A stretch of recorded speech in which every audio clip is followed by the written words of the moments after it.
Good evening friend, कैसे हो आप सब लोग। मैं आपका दोस्त Dinesh Kumar. DK education learners पे आप सभी का हार्दिक स्वागत है। आज हमारा हिंदी का प्रैक्टिस सेशन नंबर 7 है। तो शुरू करते हैं ज़्यादा देर किए बगैर अपना प्रैक्टिस सेशन। तो सेम प्रोसेस है दोस्तों। ये आपका गद्यांश है और गद्यांश 31 से लेकर के 39 तक आपके क्वेश्चन होंगे। तो आप गद्यांश को देख लीजिए, अच्छे से पढ़ लीजिए। हम इनके क्वेश्चन लगाएंगे। ये आपका गद्यांश हो गया और ये भी आपका गद्यांश हो गया। अब आपका गद्यांश किससे है, ये एक बार थोड़ा सा देख लीजिए। वर्तमान समय में कंप्यूटर की शिक्षा के बिना मनुष्य को लगभग अशिक्षित ही माना जाता है। तो आपकी कंप्यूटर शिक्षा के बारे में पूछा गया है, ठीक है। ओके, ये भी आपका गद्यांश है। तो अब इसकी हम क्वेश्चन लगाएंगे। ये भी आपका गद्यांश है। अब यहां से आपके क्वेश्चन शुरू होते हैं। शिक्षा द्वारा संभव है, भाई क्या संभव है। सामाजिक विकास संभव है, या फिर आपका राष्ट्रीय विकास संभव है, या सांस्कृतिक का संरक्षण है, ये सभी है। भाई शिक्षा द्वारा संभव है, क्या संभव है।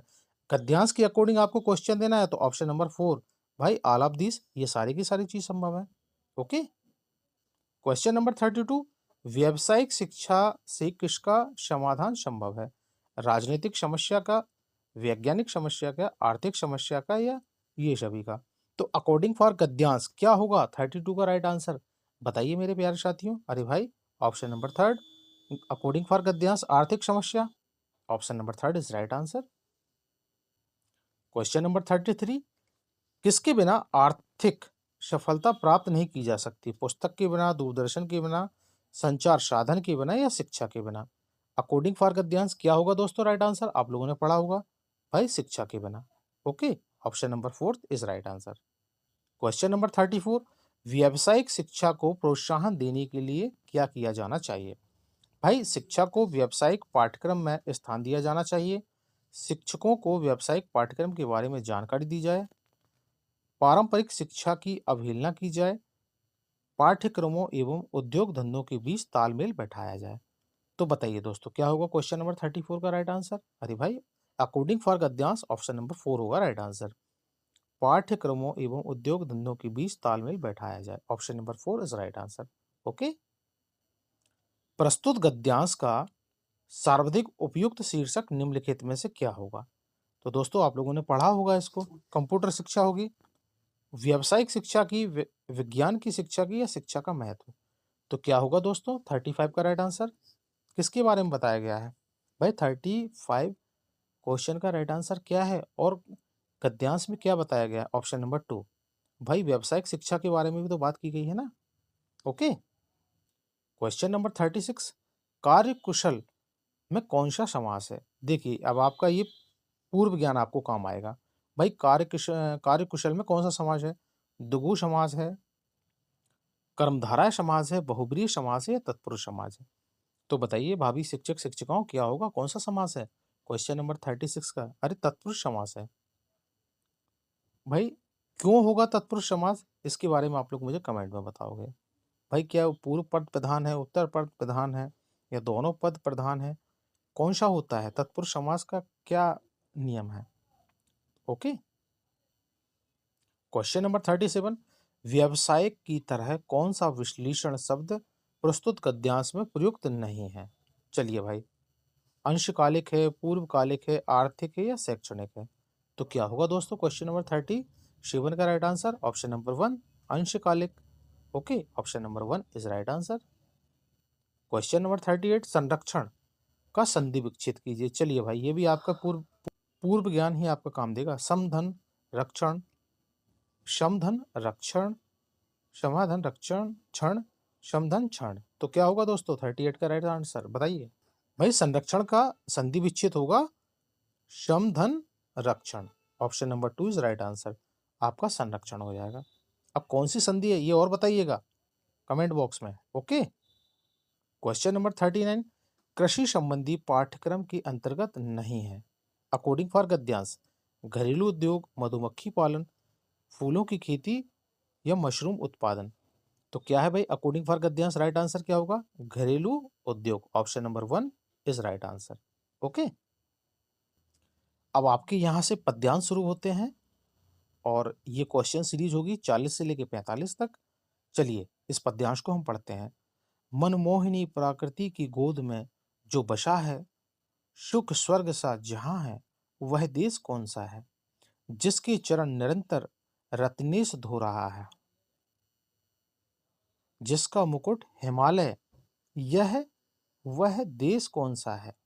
नदियां जहां सुधा की धारा बहा रही हैं, सींचा हुआ सलोना वह प्रदेश कौन सा है? जिसके बड़े रसीले फल, कंद नाज, मेवे सब अंग में सजे हैं, वह देश कौन सा है? यह राम नरेश त्रिपाठी के द्वारा पद्यांश के रचयिता हैं। तो ओके दोस्तों, अब आप लोगों ने पद्यांश पढ़ लिया। अब इसके हम क्वेश्चन लगाएंगे।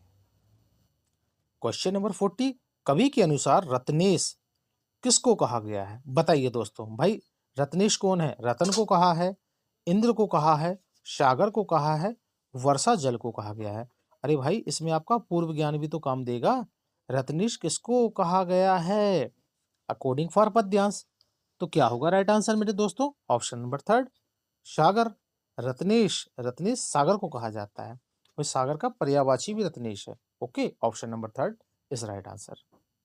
क्वेश्चन नंबर 41, यहाँ शब अंग में सजे हैं, यहाँ शब अंग में सजे हैं, क्या क्या आशय है? चलिए भाई बताइए।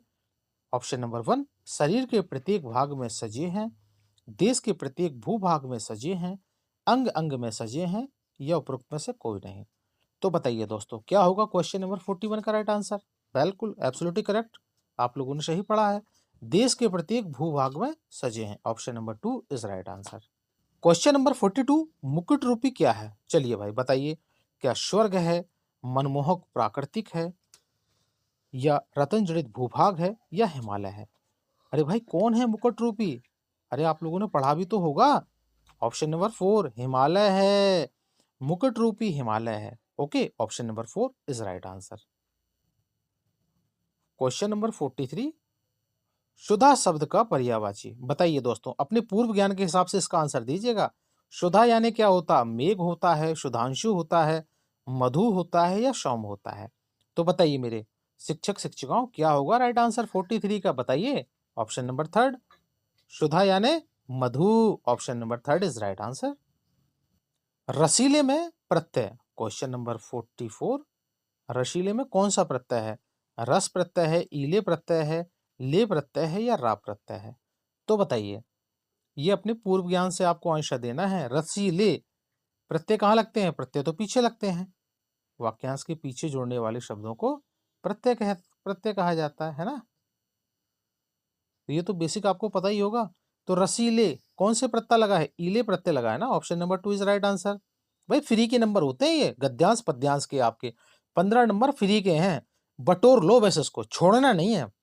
सीटेड वालों के पास नहीं रह जाने चाहिए आपके नंबर, इनसे अपने नंबर ले लेना है, ये आपका अधिकार है। क्वेश्चन नंबर 45, चलिए भाई। मनमोहिनी प्राकृतिक है, भाई अकॉर्डिंग फॉर पद्यांश आंसर लगाना है इसके।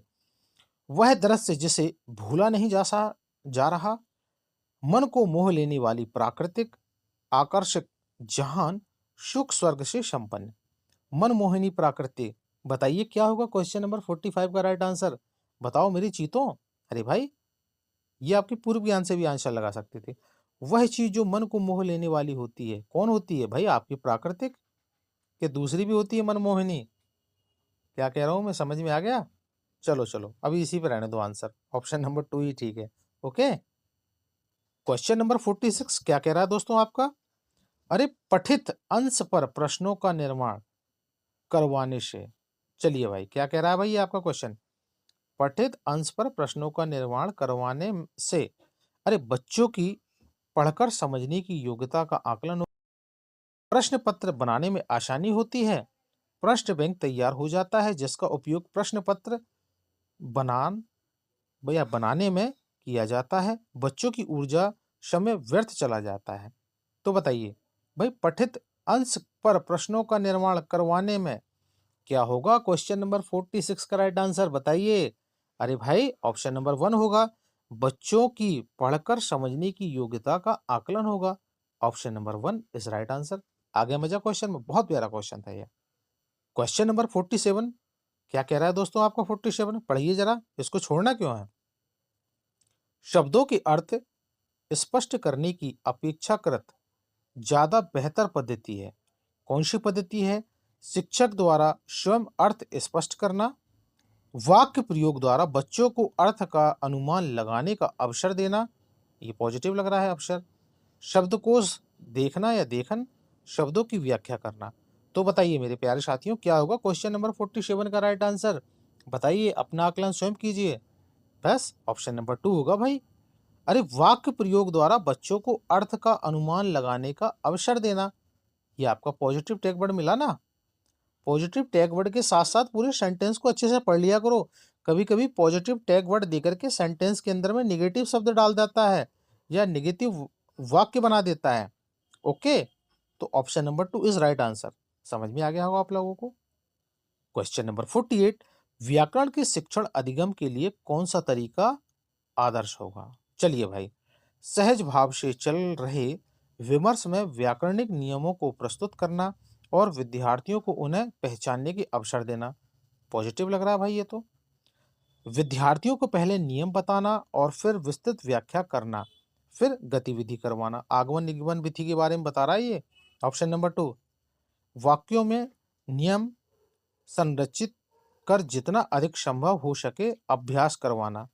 चलो भाई, अभ्यास भी पॉजिटिव लग रहा है।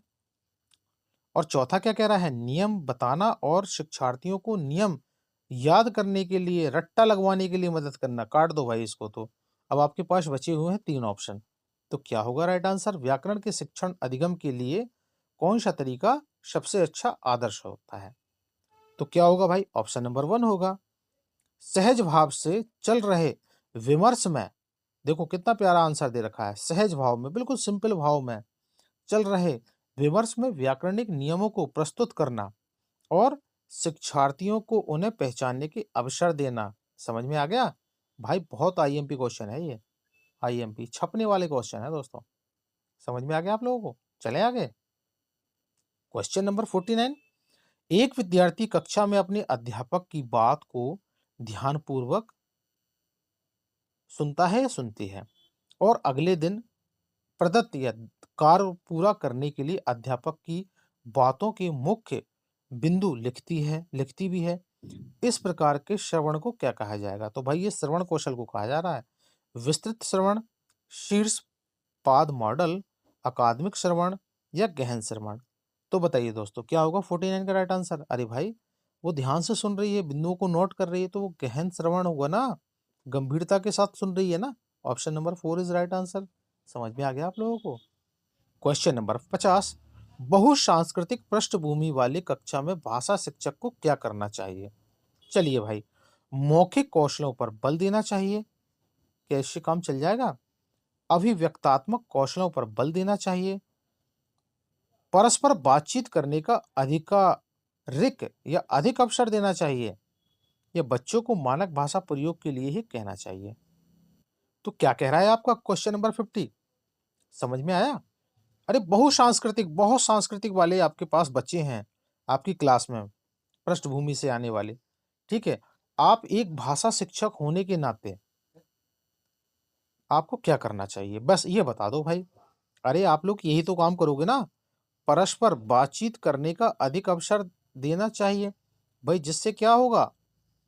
भाई इससे क्या होगा? उनकी भाषा का निर्माण होगा, अच्छे अच्छे तरीके से भाषाओं के साथ में संप्रेक्षण करके वो अपने आप को अंदर से प्रभावित करके अपने संप्रेक्षण कौशल को बढ़ा सकते हैं। Option number 3 is right answer. Question number 51, भाषा सीखने सिखाने की प्रक्रिया का मुख्य आधार बता दीजिए। चलिए, क्या है? पाठ्य पुस्तक होगा, समाज सांस्कृतिक परिवेश होगा, शिक्षक द्वारा अर्थ बताना होगा, ये शब्दकोश देखना होगा। तो क्या होगा दोस्तों 51 का राइट आंसर? बताइए। ऑप्शन नंबर 2 होगा, समाज सांस्कृतिक परिवेश। Option number 2 is right answer. भाषा सीखने सिखाने की प्रक्रिया का प्रमुख आधार होता है समाज एवं सांस्कृतिक परिवेश।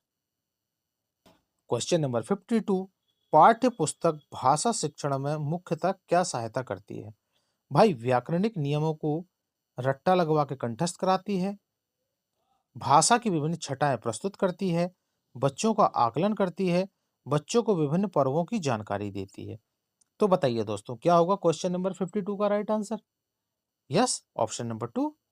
अरे भाषा की विभिन्न छटाएं प्रस्तुत करती है कि नहीं करती है? क्वेश्चन नंबर 53, कक्षा 8 की एक अध्यापिका विद्यार्थियों के 5-5 के समूह बनाती है और आंकड़ों का संग्रहण, आंकड़ों का विश्लेषण, रिपोर्ट लेखन का कार्य सहयोगात्मक रूप से करने का समूह कार्य देती है। इस गतिविधि को या इस मेथड को क्या कहते हैं? प्रदत्त कार्य, परियोजना कार्य, गृह कार्य, संरचनात्मक आकलन। तो ये दोस्तों, ये मैंने पहले भी आपको ये क्वेश्चन कराया है। यदि आप लोगों ने ठीक से पढ़ा होगा, समझा होगा, तो आप लोग इसका सही आंसर लगा दोगे। ऑप्शन नंबर 2 होगा भाई इसका आंसर, परियोजना कार्य। Option number 2 is right answer. समझ में आ गया? क्वेश्चन नंबर 56, निम्नलिखित में से कौन सा मौखिक भाव प्रकाशन शिक्षण का उद्देश्य नहीं है? बस इस पे ध्यान रखना है, नहीं पूछ लिया आपसे। चलिए भाई ऑप्शन पढ़ते हैं। बच्चों का या बालकों का उच्चारण शुद्ध एवं परिमार्जित हो, विषय की अनुकूलता से अधिक भाषा शैली को महत्व देना, छात्रों को व्याकरण समस्त भाषा का प्रयोग करना सिखाना, बोलने में विराम चिन्हों का ध्यान रखना सिखाना। तो बताइए दोस्तों, क्या होगा क्वेश्चन नंबर 56 का right answer? Yes, option number 2 correct है। भाई विषय की अनुकूलता से अधिक भाषा शैली को महत्व देना, ये आपका उद्देश्य नहीं होगा। बाकी के सारे आपके उद्देश्य होंगे। तो जो नहीं है वो आपका राइट आंसर हो गया। Option number 2 is right answer. Question number 57, अध्यापक केंद्रित उपागम की प्रमुख विशेषता नहीं है। चलिए भाई, नहीं के ऊपर में आपने गोला लगा दिया है। इसमें सूचनाओं के आदान प्रदान पर बल दिया जाता है। यह उपागम व्याख्यान से संबंधित नहीं होता है। इसमें शिक्षक पूर्ण रूप से सक्रिय रहता है।